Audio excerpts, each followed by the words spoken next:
ఒక ఊర్లో సుందరం అనే యువకుడు ఉండేవాడు. అతను చాలా పిరికివాడు.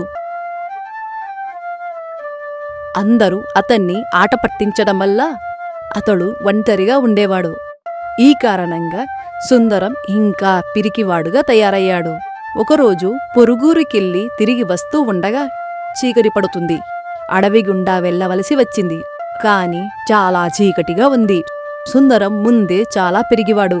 పైగా చీకటి పడింది ఇప్పుడెలాగా ఊరిలోకి వెళ్ళాలి అని ఆలోచిస్తూ ఉండగా అదే ఊర్లో ఉండే రంగనాథం కనిపిస్తాడు. ఒడే రంగనాథం, ఆగు.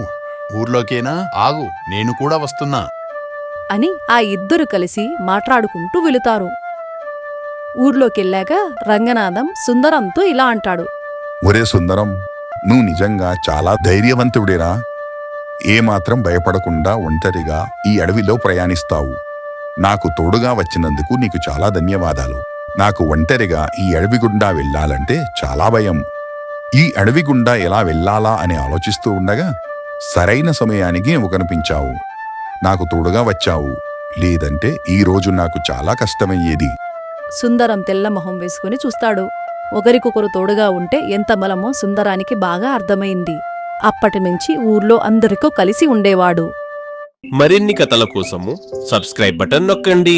లైక్ చేయండి, బెల్ బటన్ నొక్కండి.